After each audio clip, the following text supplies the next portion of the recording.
All right, well, I'm going to get started. We've got 22 attendees in here already, so good bunch. We'll probably have a few more coming in. I want to start by just, again, saying welcome to today's event. Very excited to get some information about what's going on in workforce development and to hear what questions you guys have and what struggles you're having as well. Real quick, what I'd like to do is we're going to do something a little different because we've made some changes to our board. I want to introduce everybody on the board. So those that are here on the board, I'm going to ask you to turn your cameras on real quick so people can start putting a face to the name, know that you're here. What I'd like to do first is introduce myself. I am the president of NETPA. I also own a company called Core Matters. We help businesses implement our proven process called the Core Fit hiring system so that they can find the right people, attract them to apply, and ultimately hire them. I want to introduce you to Verily. She is not able to be here today, but she wanted to make sure that I did introduce her as well. She works with Arizona at Work. She's very involved in connecting job seekers with employers in the community, and she is our vice president. We got Jose. He is our treasurer, and Jose works with Aetna employment and rehabilitation. So he's one of our community partners, works with other community partners as well. Cameron, just brand new to the board. I'm very excited to have a vendor member on our board now. So Cameron works with ZipRecruiter, one of the major job boards out there. You guys may have heard of them, especially on the employer side, if you're struggling to find applicants. Cameron comes from ZipRecruiter. He works on the agency side. So he works with recruiting agencies who are working with employers to promote their jobs. And Cameron's going to be great. He's going to be reaching out to a lot of our members, so you get to know him very quickly. But he's going to really help us drive member value in 2021. And then Maggie Kasparek, she's our secretary. She's got a huge background in economic development. Most people probably know her if you're on this call. She's been involved with NETPA for quite a while, and I look at her as a connector for the community. A little bit about NETPA and our core values. This is something we recently changed. We made the announcement toward the end of last year, but we're really focused now on connecting the underserved to the right employers. There is a huge group of people out there, whether they're disabled, they're seeking reentry in the workforce, or they've immigrated into the United States, that sometimes have challenges or barriers to gainful employment. And we want to help make connections between them and our community employers. We also believe in growing and supporting our community. We know that our community employers are here for a reason, primarily because there is a good pool of job seekers and employees that they can tap from. So we want to make sure that we can make that connection as easy as possible. And then finally, we do what's unconventional. We want to be different in the marketplace. We don't want to be just another association. We want to actually bring value to our members. So our purpose is working with our community partners, recognize job seekers with barriers and challenges, and connect them to long-term gainful employment. And what we really want to do is connect them with our employer members. We're seeking to have 50 employer members, those that are really engaged in the community, those that really want to connect with job seekers. All right, that's it for me. I want to introduce James Montoya. He is our speaker today. He's a workforce project manager with the city of Phoenix, and he's going to share some updates and statistics on what's going on in Maricopa County as it comes to employment. So James, thank you for being here today. Hey, thank you, Ryan. I appreciate it. Let me share my screen really quickly. Absolutely.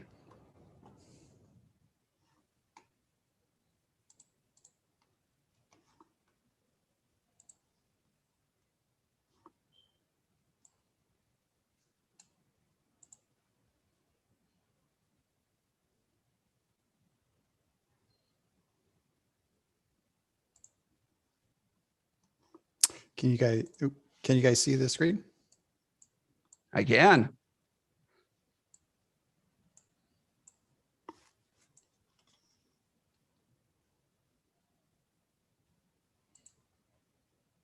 Sorry, guys. No worries. Little technical difficulties. It's all good though.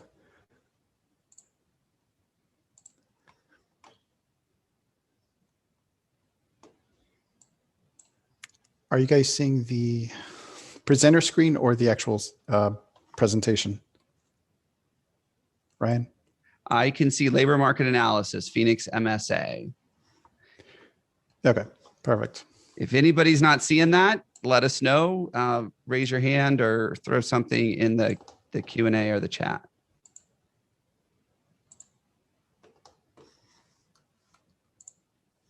Okay, I apologize. So my name is James Montoya. I am a workforce project manager for the City of Phoenix in the Community Economic Development Department, as well as Arizona at Work. A little bit about me. I lead the Advanced Business Services sector for the City of Phoenix and Arizona at Work. I also am responsible for the labor market information, such as the industry reports, skill gap reports, and quarterly labor market reports for Arizona at Work and for the City of Phoenix, the Community Economic Development Department. I was recently certified as an Arizona Economic Development Professional, AZ Pro. I have been part of NETPA for a very, very, very long time. And I was the vice president a long, long time ago with Bill Manson. And I'm very proud to have served with NETPA. I was a member since 2009, long time ago during the recession. And I saw a lot of really great lessons from Bill, George, Azur, all the cool people who took me under the wing. So NEPA has a very special place in my heart. So what I'll do is I'll talk a little bit about the labor market analysis, and I'm going to go over some definitions. If you guys have questions, please wait till the end. I'll try to answer them as much as possible. I'm going to try to make this as fun as possible. But who knows? That's a joke. It's too bad I can't get any feedback, but here we go. So some of the definitions when we talk about the Phoenix MSA, so Phoenix, Scottsdale, Mesa, Scottsdale MSA, we're actually talking about the Phoenix Metropolitan Statistical Area. And so that encompasses Maricopa County as well as Pinal County. So the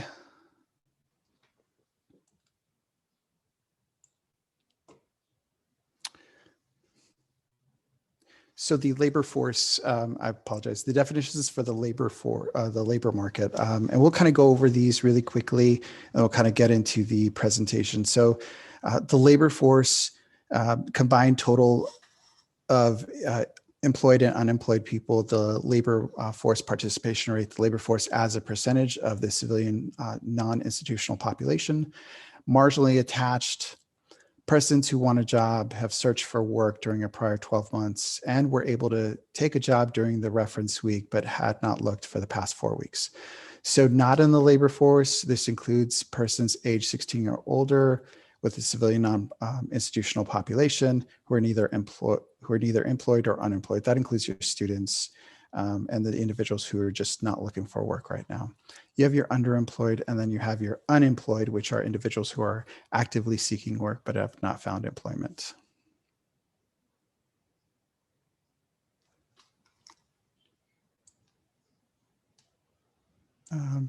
Okay, so what we're going to do right now is kind of talk about the pre-COVID and then the actual COVID, post-COVID.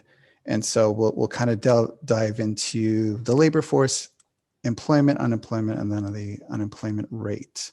So these are CCD attached. So what we can do is get a full scope of the last 11 months from the total labor force, employment, unemployment, and finally the unemployment rate. As you can see, the Wall Street Journal has said 43% of economists don't see the US gaining back the jobs until 2023.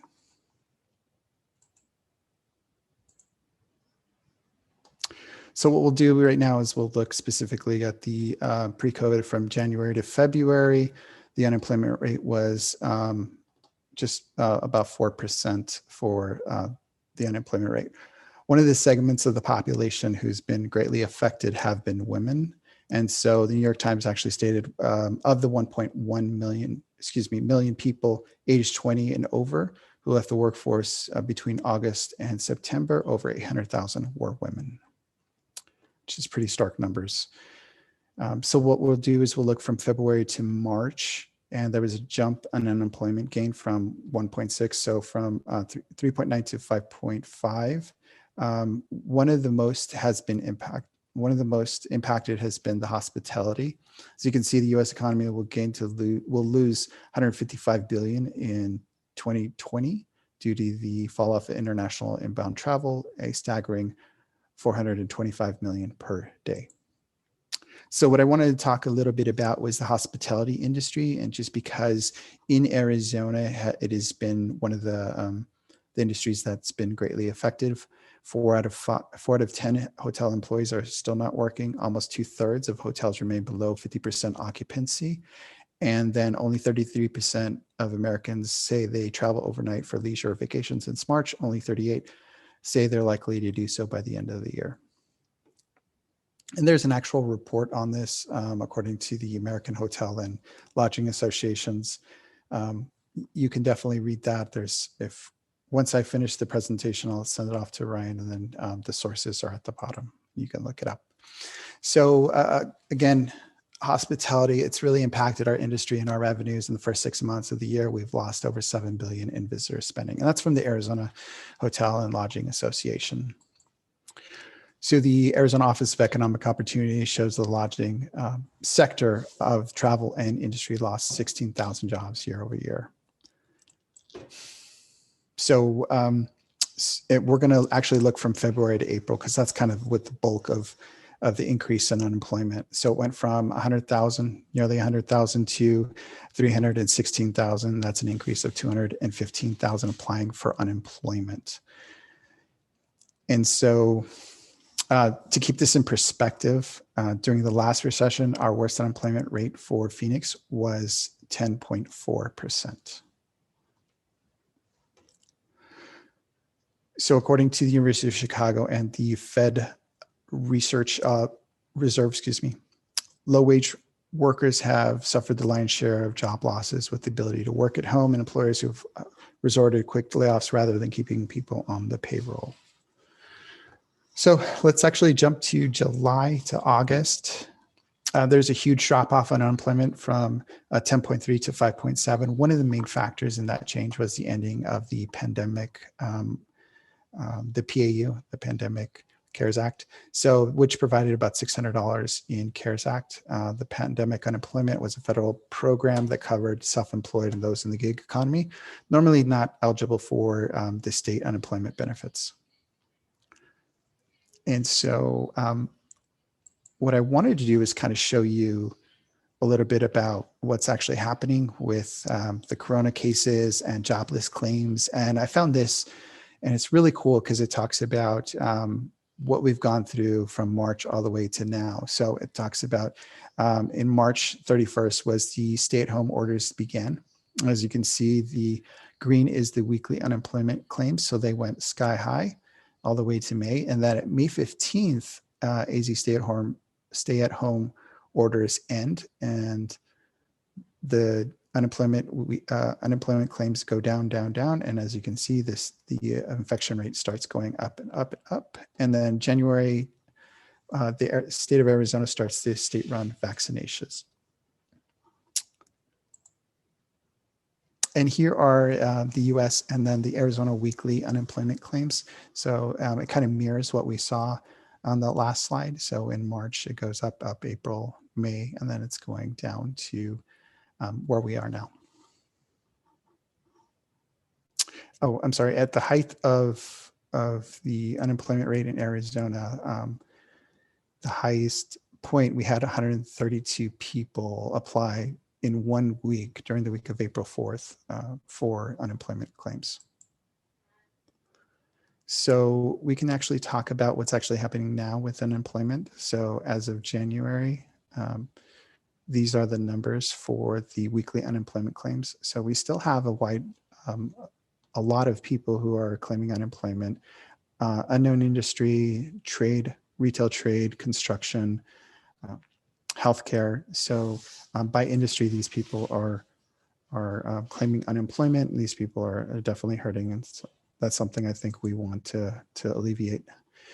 We also look at, and this is an interesting point, the job postings for Phoenix. So if we look at January, we had 179,000 job postings, and this was obviously before, and you can check out the huge V. So at our worst, we were at 119,000 postings. And so we had a V-shaped recovery. And we've had close to 180,000 as of now.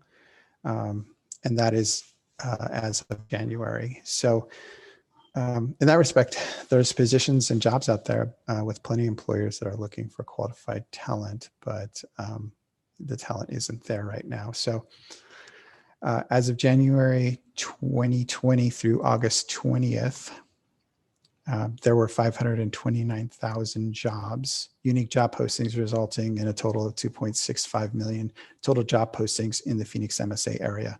While the number of job postings reduced significantly as COVID grew, the number of job postings rebounded to pre-COVID numbers.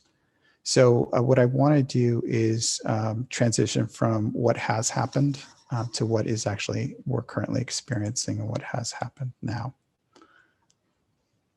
So hopefully you can see our labor force, which are people that can work. We have about 2.5 million people within this region, like I had said, the Phoenix MSA area, and that can work.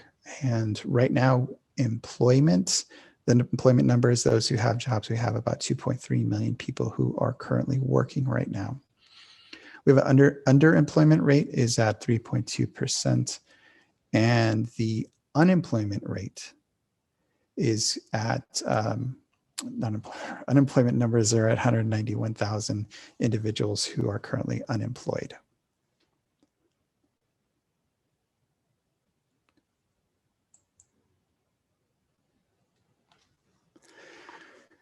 So this is the actual unemployment rate numbers. As you can see, we have for the Phoenix MSA area, we are at 7.6 as of November of 2020. For the state of Arizona, it's at 8% as of December, and the United States, it's at 6.7% as of December as well.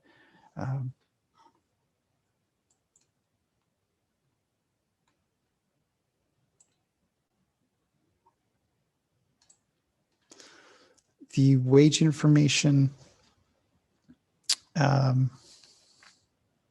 average wage for the Phoenix MSA is $25.28. For the state of Arizona, it's going to be $24.49. The median wage for the state of Arizona is going to be $18.95. And then for the state of Arizona, it's going to be $18.46.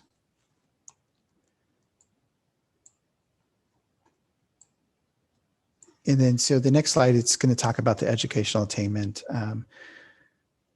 Less than ninth grade, the percentage of the population has less than ninth grade education is 5.5. Those who haven't finished high school is going to be 7%. Those who have a high school diploma is going to be 23% of the population. Some college, 24%, associate's degree, 8.6%, and then the bachelor's degree is going to be 20.1%, and then a graduate degree that includes a doctorate, a master's, that includes 11.5% of the population. So when it comes to demographics, we can kind of look at, and these are really great numbers. So millennials, we have 1.5 million within this region that are aged 25 through 39. Unfortunately, I'm out of that range.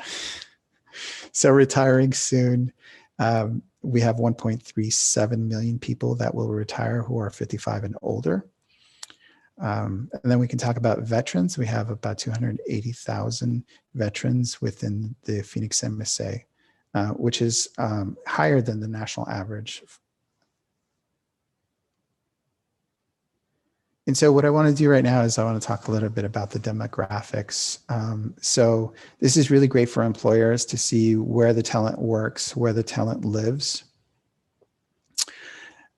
So what we can do is by zip code, we can look up where the actual talent works. So the Tempe area, 85281, there's a total employment of about 83,000 jobs there. In Phoenix, 85016, there's about 73,000 jobs in that zip code.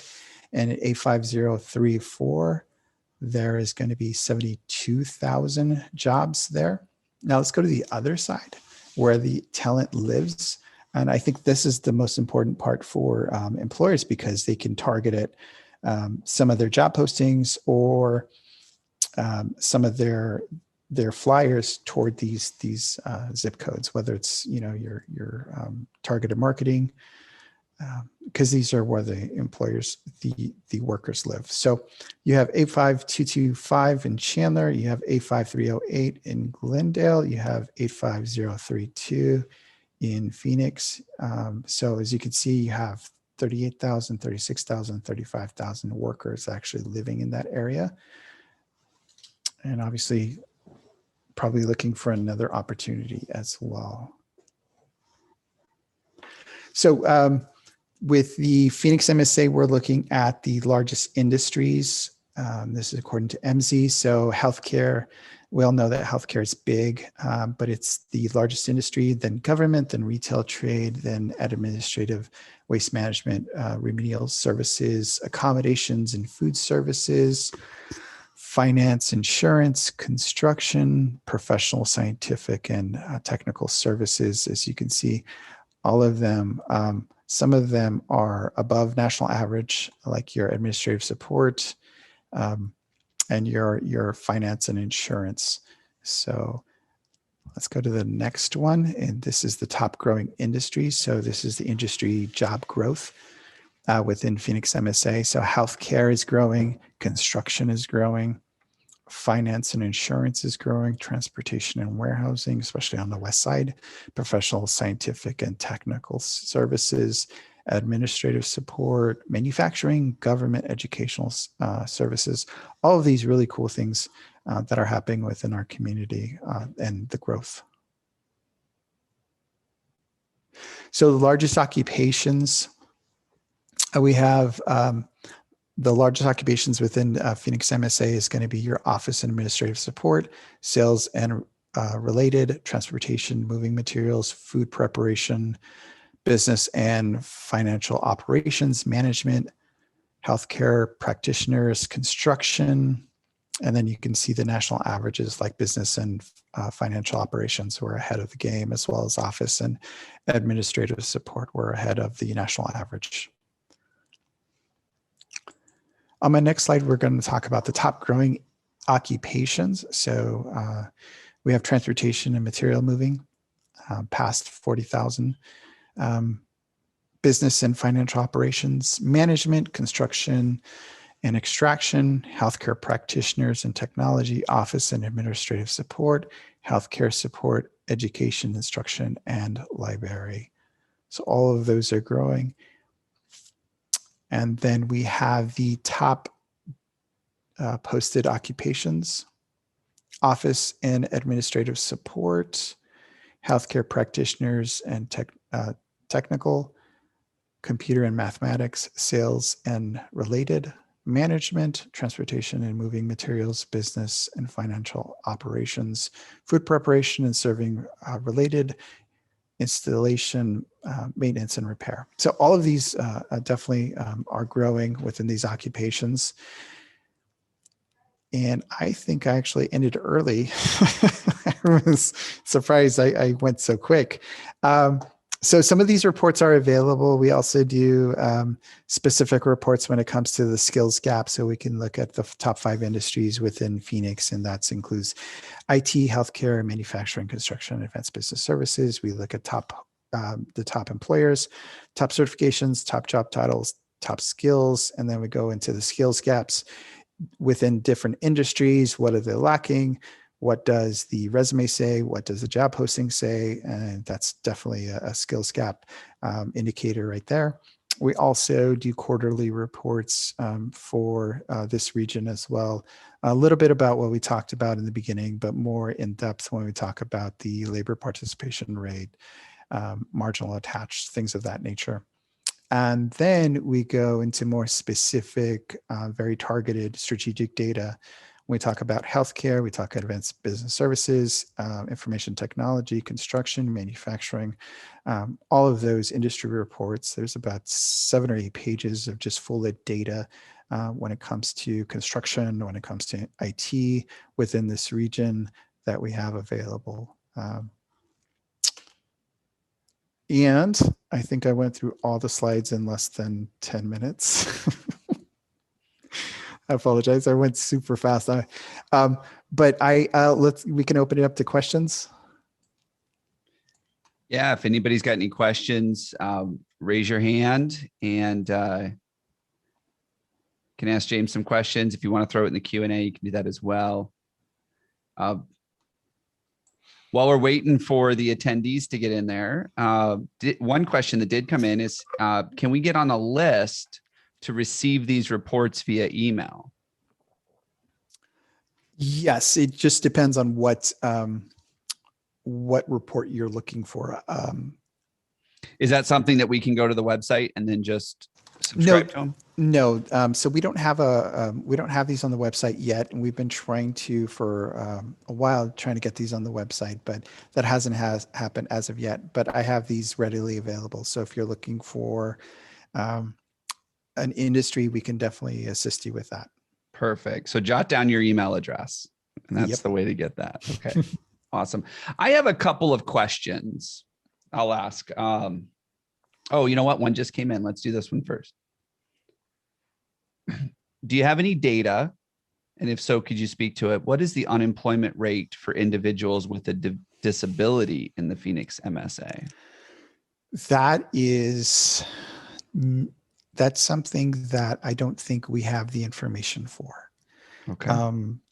At this point, we can look at the unemployment rate for individuals with that are unemployed within the Phoenix MSA, but with disabilities, I'd have to I'd have to check with some people. I don't know it off the top of my head, and I don't know if it'd be available on the website, OEO, or labor market, or the BLS website. So that's kind of a difficult thing to look up, but I definitely, that's actually a very compelling point that I should probably know. No worries. And, you know, if anything comes up, you find any more resources, when we share this information on our website, we can always add that into the notes. Are there any reports specific to veterans? No. So we partner with veteran organizations like the Rebel Foundation and Coalition for Military Families, but there hasn't been a specific veteran report. That could be interesting. That could be very, very interesting to create something like that. But as of yet, there hasn't been anything in the pipeline for that. Okay. Here's another question that just came in. Can you talk about what Arizona at Work is doing to help bridge skills gaps in the workforce? Absolutely. So like I had mentioned, we created a report specifically for skills gap. And so we look at the top 5 industries that we've identified: construction, IT, manufacturing, and we're looking at the skills gap. We're identifying them to the case managers and everyone at Arizona at Work, so that way everyone's aware. And not only that, we put people through our SOAR classes, which is an employability workshop. And so we're addressing a lot of those skills gap, whether it be communication, whether it be teamwork, a lot of the nuances that you need to know, not only to get a job, but keep a job. We're addressing those skills gap. And so that forum, and I know the Maricopa County has one, the employability workshops they hold. And so we're all addressing the skills gap, and that is constantly updated. So we're constantly looking at skills gaps that individuals have, as well as the sector of people have. And so we can address those as quickly and as efficiently as possible. All right. Maggie, do you have a question? See your hand raised.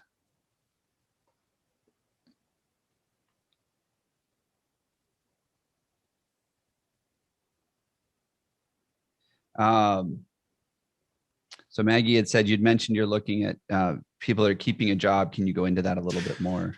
Yeah, that's part of our SOAR classes. And that's part of what we do with Arizona at Work in general. So we're trying to give them the skills necessary so they can actually keep a job.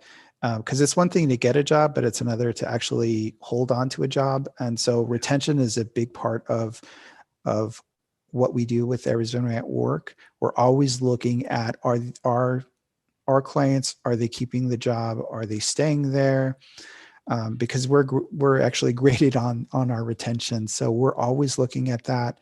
And not only that, if they're having some type of skills gap, we're able to provide some type of, let's say, vocational training or meeting with some of our trainers so they can address that either one by one, one-on-one, or in a group setting. Okay. You'd mentioned those SOAR classes. Are they currently being conducted? Absolutely. So they're actually conducted virtual online. And so you could actually go to arizonaatwork.com and look for your nearest job center.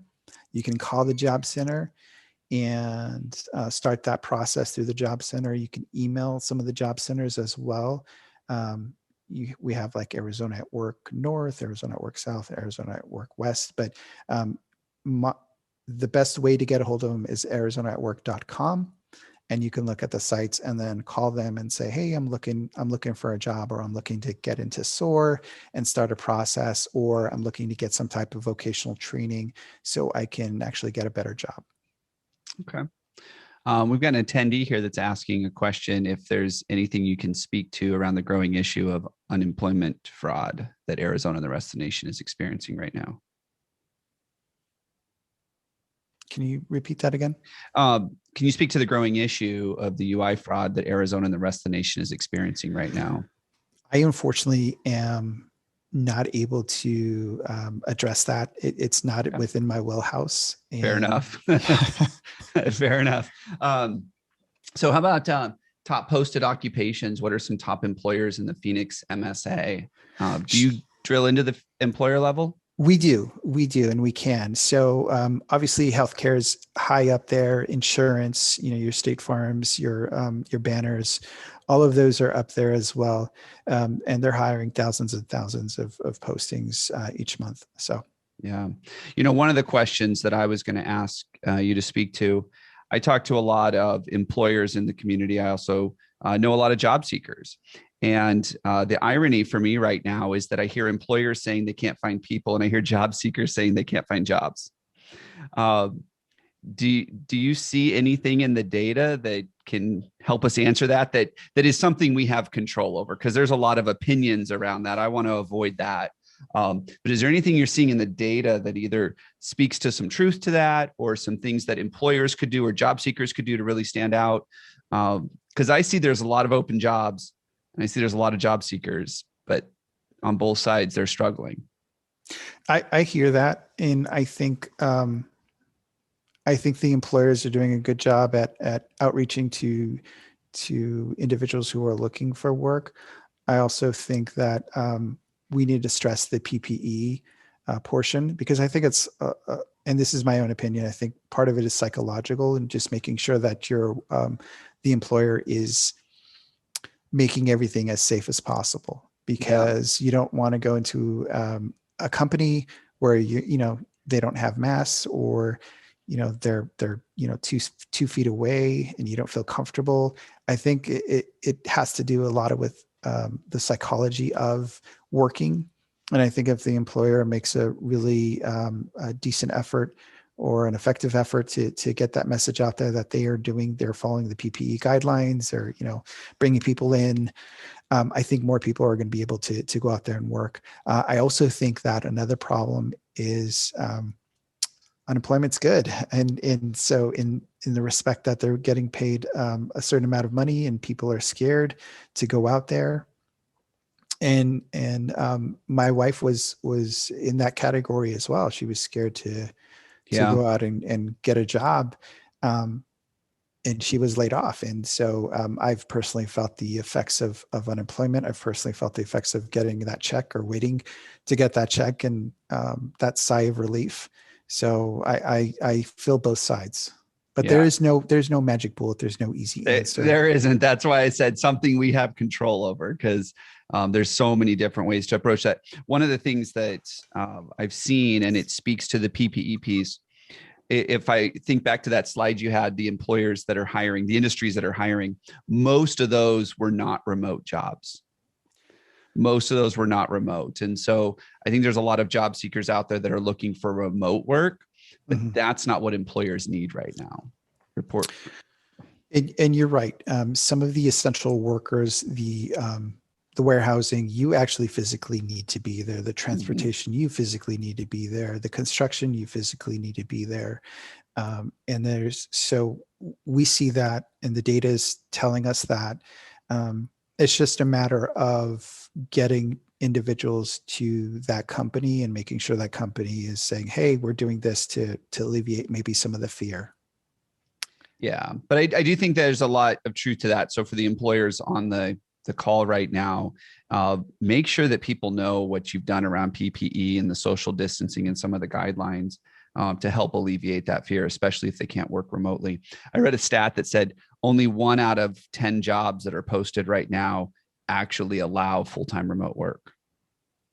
I don't know if it's true or not, but still that paints the picture that if you need people there on site, that you've really got to be aware of letting them know and communicating to them what you're doing to keep them safe and healthy.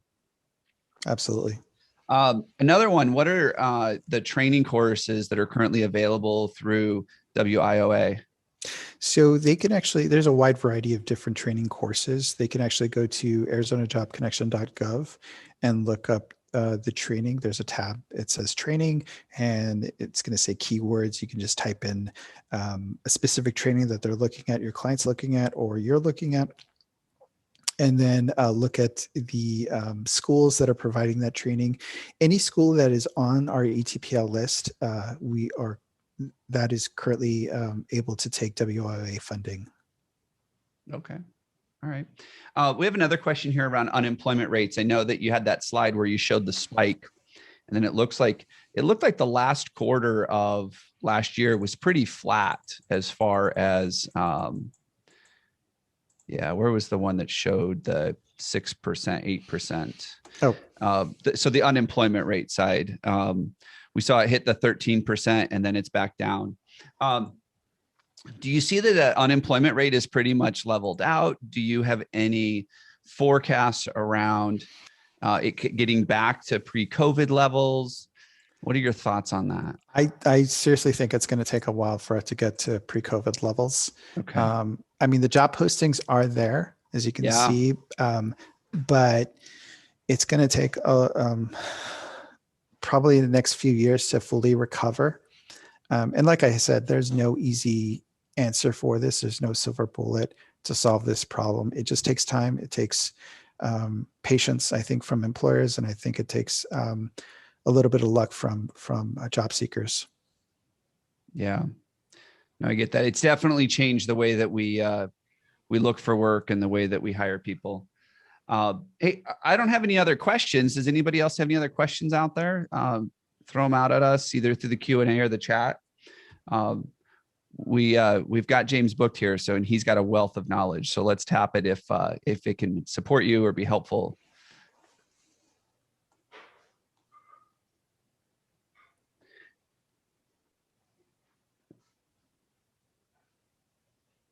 All right, here's a new question. For employers who are currently hiring for positions working virtually and are still experiencing difficulty finding employees, do you have any thoughts about how we can attract more job seekers besides increasing pay? I think it goes back, well, pay is probably one of the most important parts of getting a job seeker there. Also the PPE situation as well. I would say, let's work together.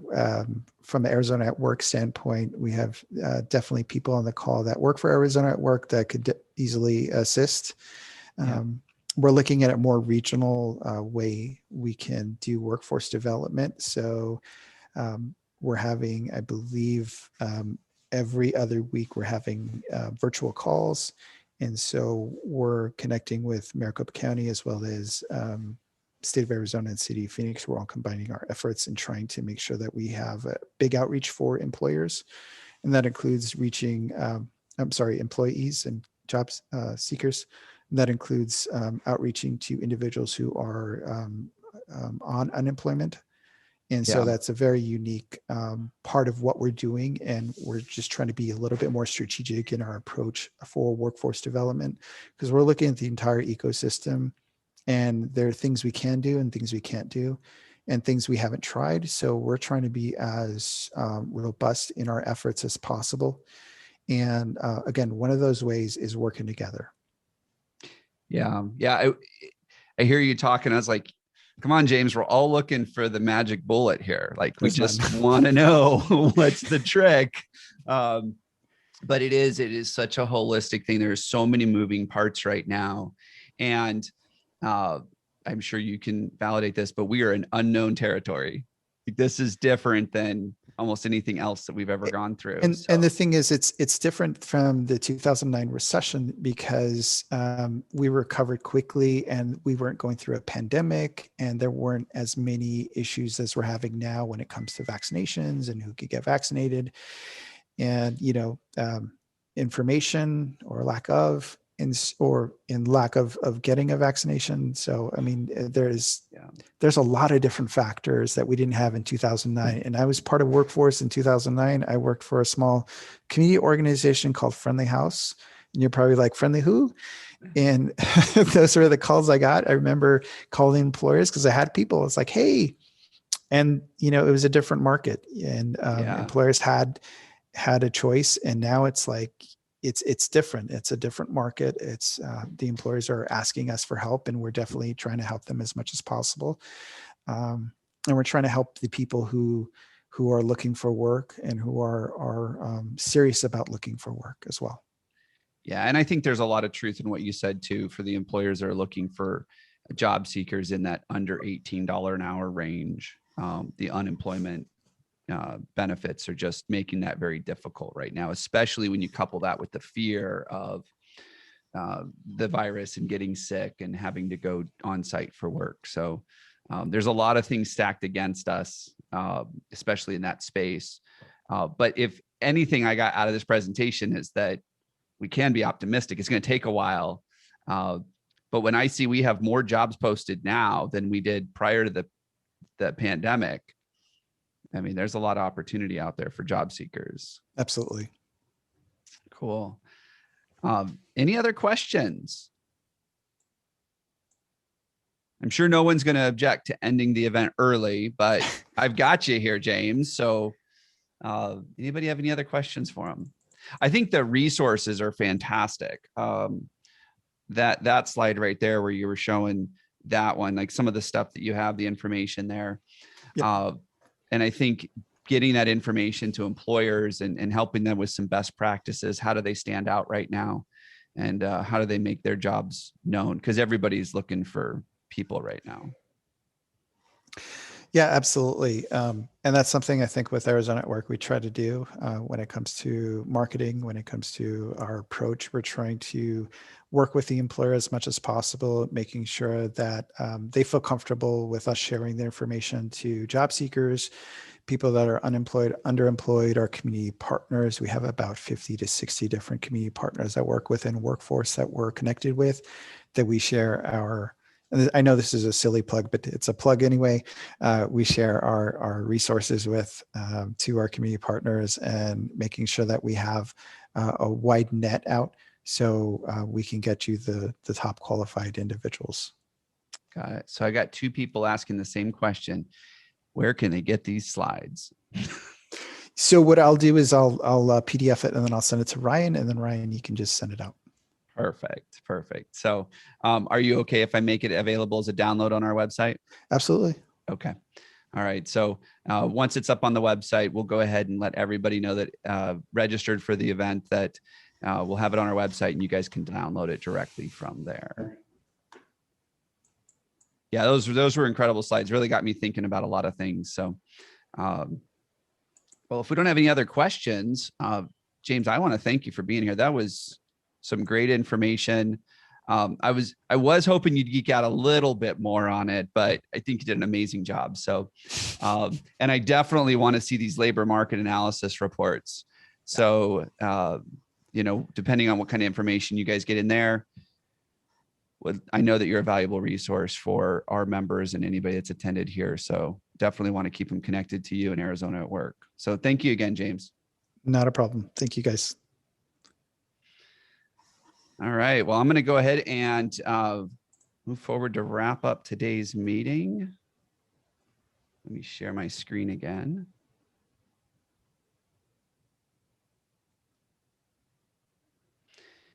So I want to let you guys know that we have some other resources out there.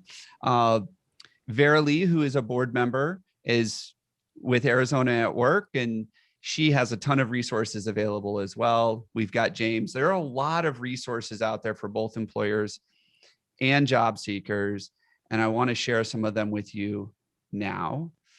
So we've talked about Arizona at Work, wealth of information there. You've got James' contact information. So by all means, if you want to get any of that information, get it there. Arizona Job Connection, Best Companies AZ, Career Connectors, Goodwill, az.org. And I'll include all of these links in the show notes when we post this on NETPA's website so that you can share this information, get it to other employers or community partners so that they have this wealth of information and use this information too. Don't just know that it's out there, but actually go check it out. You can also sign up for a Job Blast newsletter. Text AZ at Work to 22828, and you can get job leads and valuable information direct to your inbox. Also want to let you know that NETPA does have a membership. It's part of how we keep the organization going. So if you are interested in becoming a member, we can $25 for individual, that's the annual fee, $75 for a company or an organization up to 5 employees. So there is a typo on this next slide, but our next event is going to be Friday, March 19th. We are actually seeing if we can get a vendor speaker in here to talk specifically what's going on from the job seeker side, what they're seeing. Or we may end up doing some virtual networking. One of the things that we have missed, I have missed since we've gone online, is the networking component and really getting to know each other. So we are working on some new ways to connect people in the community. That is part of our mission and our vision. And so we'll have more information for you on that shortly. James, thank you again for being here today. I really enjoyed the presentation. I know that everybody got a lot of value out of it. Stay safe. Have a great weekend, and we'll see you guys next month. Thank you.